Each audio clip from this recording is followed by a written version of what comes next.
que a gente vai poder falar aqui de futebol sem psicologia, que muita gente parece que é formada em psicologia, né? Quando o Botafogo perde, é sempre o mental. Quer mais força mental do que hoje? Atrás no campeonato, ir lá contra o Palmeiras e fazer 3-0, depois acabando ficando 3-1, passando por muita coisa num jogo tão difícil antes de uma Libertadores, perdendo Bastos no começo. Bom, rapaz, então tivemos hoje, né, um massacre do Palmeiras em cima do Botafogo, que estavam falando aí que é a final do Campeonato Brasileiro, né? E se é final, o Botafogo acabou levando essa final. Mesmo tendo que jogar a final de Libertadores no final de semana, os caras foram com tudo e conseguiram ganhar bem do Palmeiras. O que foi muito bom, né, mano? Lavaram a alma aí, depois de terem pipocado no ano passado pro Verdão. Mas enfim, é isso, 3-1 pro Botafogo. Título brasileiro encaminhado e a liderança agora foi consolidada. Mas enfim, vamos tá vendo aqui o que a imprensa que achou sobre essa partida. Grande EV, muito obrigado. Boa noite pra vocês. Está no ar o Troca de Passes. Sim, temos muito o que falar nesta terça-feira de bastante futebol. O Brasileirão tem um velho novo líder. É o Botafogo, que já liderou o campeonato por 19 rodadas. Chega ao final do campeonato, faltando 2 rodadas para o fim da competição, de novo na liderança. Agora tem 3 pontos à frente do Palmeiras e agora terá 2 rodadas para tentar ser campeão brasileiro. Vamos falar muito sobre esse jogo do Allianz Parque, que terminou com vitória do Botafogo pelo placar de 3-1. Vamos falar também sobre os outros jogos dessa noite. Tudo isso é assunto aqui no Troca, que está começando a partir de agora.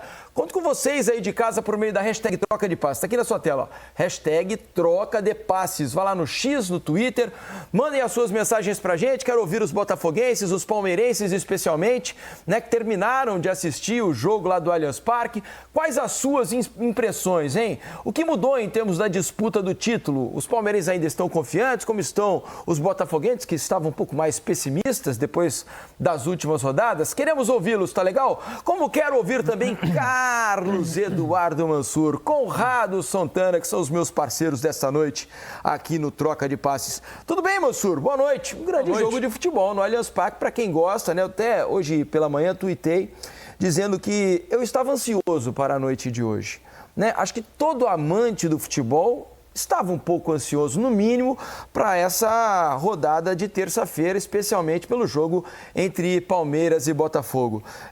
Você curtiu o jogo, Mansur, né? Como telespectador, como um cara que é apaixonado pelo esporte? Porque eu achei o jogo bastante agradável nessa noite lá em São Paulo. Boa noite, Mansur. Boa noite, Felipe. Boa noite, Conrado. Todo mundo que assiste o Troca curtiu o jogo. Até porque eu vinha de 2 jogos seguidos anteriores sem gol, né? Então, é verdade.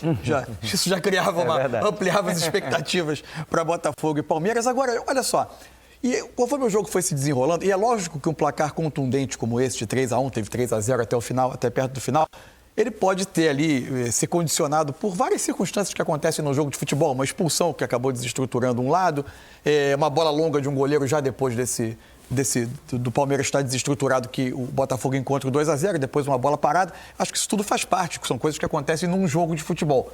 Mas no fim, esse 3-0, ele acaba, para mim, traçando muito claramente o panorama do que foi o Campeonato Brasileiro até aqui. Pode o Botafogo chegar no Beira-Rio 4 dias depois da Libertadores e perder do Inter e terminar não sendo campeão brasileiro? Pode.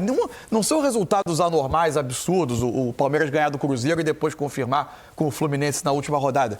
Porque se o Botafogo perde do Inter, o Palmeiras volta a depender dele. Lógico que pode. Agora, seria eu chegar aqui e recontar a história e ignorar tudo que eu falei aqui, e a gente falou, ou muita gente falou, não sei se a opinião de vocês é a mesma, ao longo de todo o ano. Eu me lembro que eu cansei de sentar aqui e dizer: o Botafogo joga o melhor futebol do Brasil. O Botafogo joga o melhor futebol da América do Sul. O Palmeiras ganhou o jogo hoje, mas não jogou bem. O Palmeiras não consegue jogar perto do seu melhor nível, ou do que a gente já viu elencos nessa gestão Abel Ferreira desempenharem.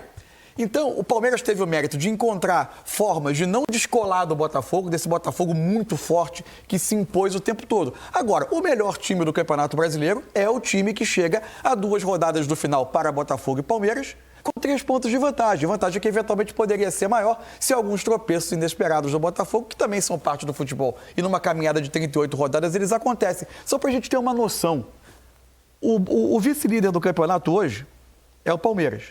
Se você pega o agregado do campeonato, o Botafogo fez 4-1 no Palmeiras. Ganhou no Newton Santos, um ótimo jogo de futebol.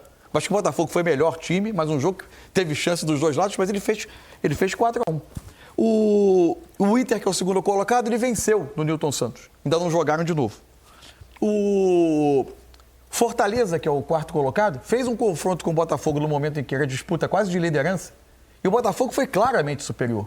Sim. O outro time que fecha o grupo dos 5 é o Flamengo. O Botafogo fez 6-1 no Flamengo no agregado.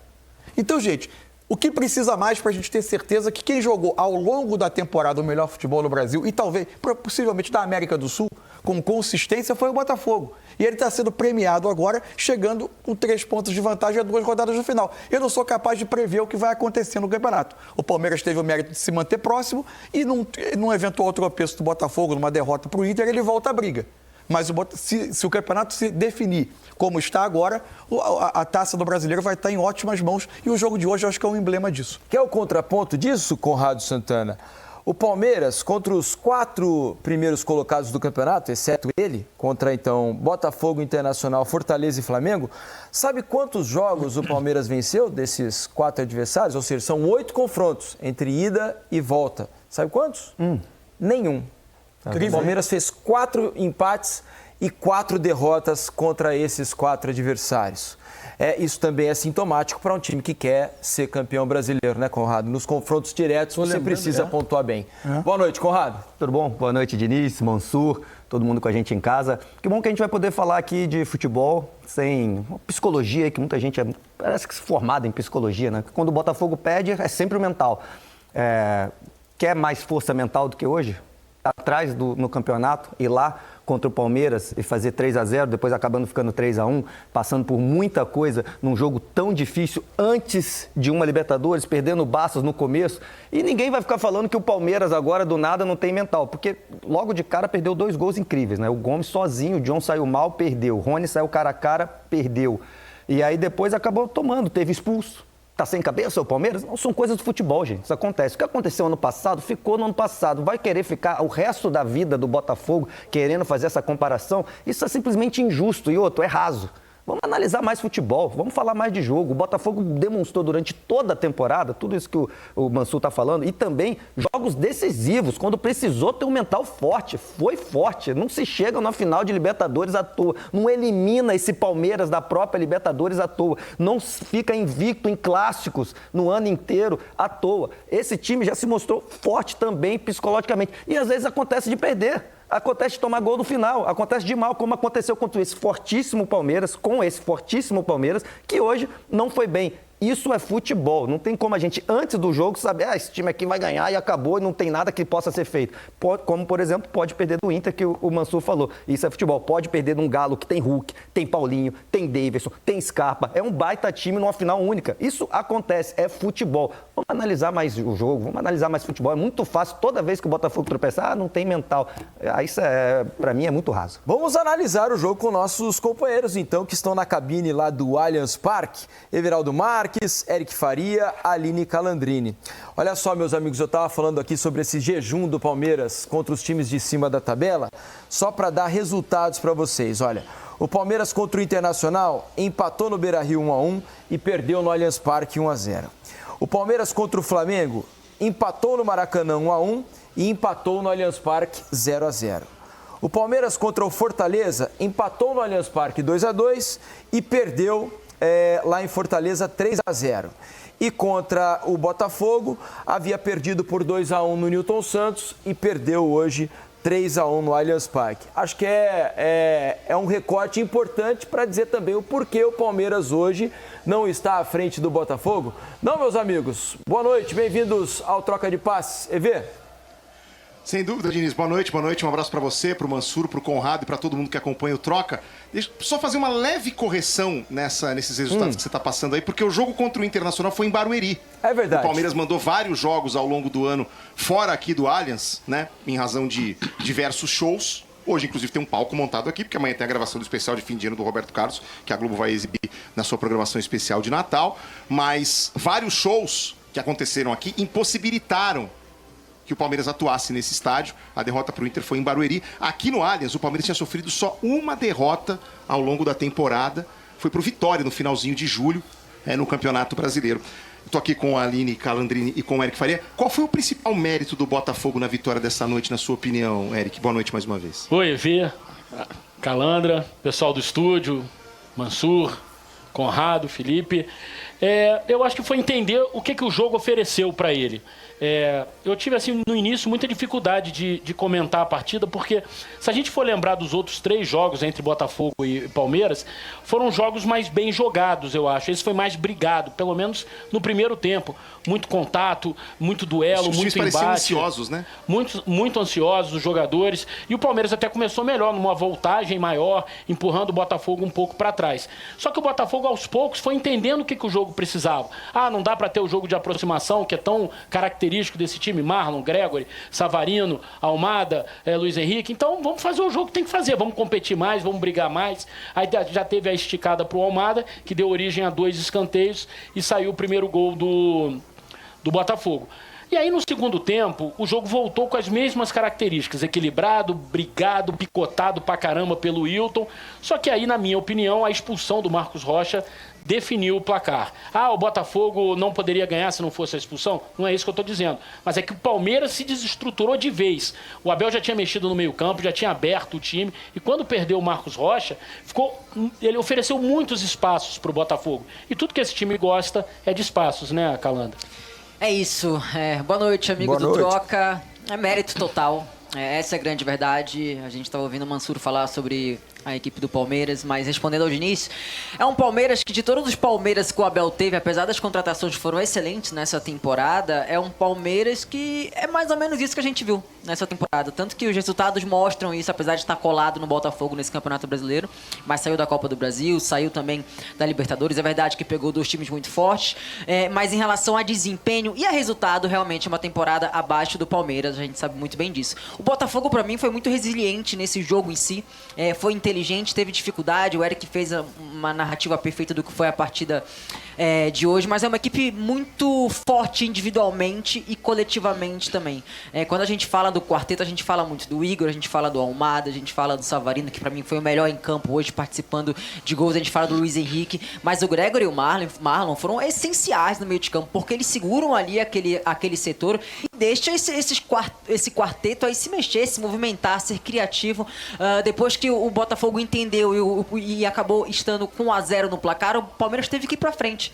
Quando teve que ir pra frente, acabou cedendo espaço. E aí é um jogo que, de fato, pro Botafogo é confortável, porque tem espaço, tem jogadores que conseguem se associar e acionar na profundidade. E aí terminou o primeiro tempo, no segundo tempo teve o retorno, o Palmeiras até tentou equilibrar a partida ali, o Abel acaba tendo que mexer, acho que até funciona no início do jogo com o Rony fechando com o Flaco, pra buscar um jogo mais aéreo, um jogo mais apoiado, vem a expulsão, e aí, de fato, o Botafogo volta a dominar a partida, volta a controlar e volta a ser fatal. Toda a eficiência que faltou nos últimos 3 jogos, o Botafogo teve nessa partida de hoje. Você, desde o aquecimento, vinha trazendo pra gente, na sua opinião, sobre o jogo coletivo do Botafogo, que tem os talentos individuais, mas que se associa muito bem, que troca bem passes e tudo mais. Hoje, faltou isso no Palmeiras, né? Acho que os melhores momentos do Palmeiras surgiram em situações individuais, a partir do Estevão, do Veiga, do Rony, mas o jogo coletivo do Palmeiras também pecou um pouco. Eu não acho que é de hoje, Vê. Por isso que eu falei um pouco sobre isso. Esse é um problema crônico do Palmeiras? Esse é um problema que vem sendo exatamente nessa temporada. Eu acho que não está encaixado como esteve em outros momentos. E muitas vezes a gente falou do Veiga e do Estevão. O que isso quer dizer? Individualmente. É um jogador que é o Estevão pro lado direito que desequilibra, é o Veiga que é decisivo com cobrança de faltas, finalizando na grande área. Mas quando a gente for olhar o jogo coletivo do Palmeiras nessa temporada foi abaixo. E acho que isso vai ser um determinante na temporada da equipe. E acho que o jogo coletivo do Botafogo, elogiado pela Calan, permite, Eric, que o torcedor do Botafogo fique otimista, porque sabe que o time não depende de um lance individual, de um talento excepcional, e que o jogo coletivo pode fazer a diferença a favor do Glorioso. E esse jogo coletivo é que faz com que essas individualidades apareçam com frequência durante o campeonato, né? O Mansur estava falando da campanha do Botafogo. O Botafogo, reassumindo a liderança hoje, ele vai estar... São 20 rodadas liderando o campeonato. É um turno e mais uma rodada. É o time que mais liderou. É o time que mais liderou. O ponto corrido não mente. Ponto corrido premia aquele time que foi mais competente. Não importa se no começo, no meio, no fim, ou se com regularidade. Dessa vez, o Botafogo foi um time regular durante o campeonato. Agora, o ponto corrido tem essa característica de um ou outro jogo ser aquele jogo que lá na frente você vai falar, putz, esse jogo aqui valeu o campeonato. E esse jogo aqui hoje era muito grande.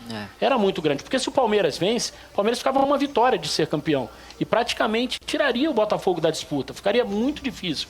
E o Botafogo veio aqui, jogou uma final e ganhou e levou os 3 pontos e agora é o super favorito para ser campeão brasileiro.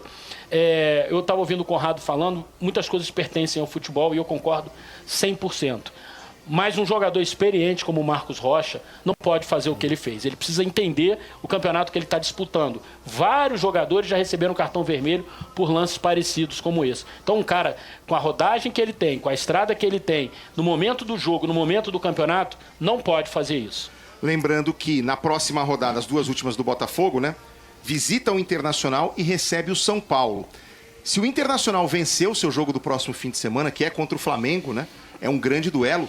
O Inter mantém vivas as suas chances de título, matematicamente, e tem o confronto direto contra o Botafogo logo na rodada seguinte. Que reta final de Brasileirão a gente pode ter, meus amigos? Sem dúvida nenhuma. E ainda sobre o que o Eric estava falando ali, né? A gente estava conversando aqui antes do ar, eu, Conrado, Mansur.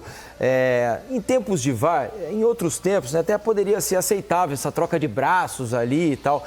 Em tempos de VAR, um jogador como o Marcos Rocha não pode fazer aquilo. Né? Até, eu já defendi em outros momentos aqui com outros jogadores. É o tipo de lance que tem que haver uma punição da diretoria. Porque é um lance que decide campeonato, né? Você dá praticamente decidido o título nesse jogo. E você perder um jogador naquela altura contra um time fortíssimo como o do Botafogo é algo inadmissível para mim, né? Ainda mais se tratando de um jogador tão experiente, tão vitorioso como é o Marcos Rocha. A gente está vendo aí, ó. Dá um tapa no rosto do Igor Jesus. Ô, Diniz. Não pega em cheio, mas em tempos de VAR não dá para ignorar. Olhando agora, sabe a impressão que eu fiquei? Que o Marcos Rocha não tá olhando pro Igor Jesus. Então, que ele queria dar um tapa no braço. Só que ele calculou mal a envergadura dele. Ele estava sendo pegou empurrado. No rosto. Ele queria dar um safanão assim pra pegar no braço. Sim. Só que ele calculou mal a envergadura e pegou no rosto. E aí não tem o que falar, né? Tem que fazer. É isso. É isso. Deixa eu agradecer, meus amigos. Obrigado, EV, Eric Faria, Aline Calandrini. Obrigado aí pela participação aqui no Troca, meus amigos. Bom descanso pra vocês, hein? Valeu, gente. Boa sequência de programa pra vocês. Até a próxima. Valeu. A gente vai falar muito sobre esse jogo ainda no Allianz Parque, né? Jogo que dá essa vantagem ao Botafogo agora de 3 pontos em relação ao Palmeiras, mas tem muita coisa pra rolar. Estava ouvindo os amigos comentar, Mansur, Conrado e amigos do Troca, sobre essa resiliência do Botafogo, né? A gente vem batendo muito aqui no Troca de Passe que ao longo da temporada, para nós, o Botafogo foi o time que mais jogou futebol, né? Durante mais tempo. No Brasil e na América do Sul. Mais regularmente jogou bem futebol. E é natural que, nesse momento, quando empata jogos teoricamente mais simples em casa, se cria uma ideia de que o rendimento estivesse talvez baixando no final do campeonato, embora o Botafogo tenha finalizado mais de 25 vezes contra esses adversários. Você sabe quantas vezes o Botafogo arrematou a gol nos 4 empates que ficaram mais marcados? Porque se instalou um debate da questão do Botafogo contra defesas mais fechadas. Né? É lógico que o jogo de hoje colocava uma situação absolutamente diferente de jogo, claro, que não tinha nada a ver com aquelas partidas. Foram os empates com Criciúma, Cuiabá, Atlético Mineiro, porque o Atlético acabou, já foi para o jogo para se defender mais e acabou ficando com um jogador a menos, e por último, Vitória. O Botafogo somou nesses 4 jogos 106 finalizações. Mais do que isso, assim. Hoje eu acho que o debate ficou um pouco simples demais. A questão, porque empatou esses jogos é porque está com dificuldade de atacar a defesa mais fechada. Eu acho que isso aí isso acontece de fato, mas isso acontece com qualquer time do mundo. Todo mundo vai enfrentar um time com 10 caras protegendo a área, vai ser mais difícil de entrar. E ainda assim, os jogos não foram iguais, eu acho. O Botafogo teve... Bem diferente. Se você somar os jogos, o XG, que pode ter suas deficiências, ainda é uma estatística que está se desenvolvendo, mas eu acho que ela dá um aspecto qualitativo ao número de finalizações. A retomada da liderança do Campeonato Brasileiro e também um pouquinho sobre o jogo de sábado, né? Atualizando, né? Ainda não temos a atualização, mas a torcida do Botafogo espera isso. Uma atualização no caso do Bastos, que hoje saiu machucado ainda no primeiro tempo, no começo do jogo, sentindo a parte de trás da coxa. É algo que realmente deve preocupar a torcida para o jogo do final de semana. E ainda pensando em tudo que pode acontecer, é claro que são 4 dias até lá, a gente vai falar muito sobre esse assunto ao longo da semana, mas vejam como é o futebol, né? O Atlético vai para essa decisão com o retrospecto de uma vitória nos últimos 13 jogos. São 10 jogos consecutivos sem vencer. Nesses 10 jogos, são 6 derrotas e 4 empates. Tem só uma ponderação, né? Brasileiro Ele meio que deixou de lado e jogou com times muito desfigurados. Tem bastante atuação ruim nesse meio. Mas ainda assim, alguns jogos foi com o time principal. Isso. Mas os números são alarmantes. A forma como o Botafogo até era obrigado a encarar o brasileiro pela posição que ele estava era diferente do Atlético. E o Botafogo vem dessa vitória super importante, né? Uma decisão de Campeonato Brasileiro praticamente contra o Palmeiras. Os momentos são bem diferentes, mas como o Mansur e o próprio Conrado já disseram aqui, futebol, né, em 90 minutos tudo pode acontecer, ainda mais num ambiente tão equilibrado como o nosso. Algumas semanas o Atlético está com um jogo de sábado no horizonte como o objetivo. Um time cheio de grandes jogadores, técnico experiente, jogadores decisivos. Mas assim, o Atlético não vem jogando nada há muito tempo. É verdade. Jogou ali contra o River Plate, um segundo tempo contra o Fluminense, você para achar um outro grande jogo do Atlético é difícil. É verdade. Vamos falar uma outra coisa para você aqui, porque eu achei bastante curiosa a entrevista do Gregory no intervalo. Eu queria que a gente rodasse o gol do Botafogo, o gol da jogada ensaiada, que deu errado. Que na verdade não era essa, né? Exatamente, deu errado, mas deu certo.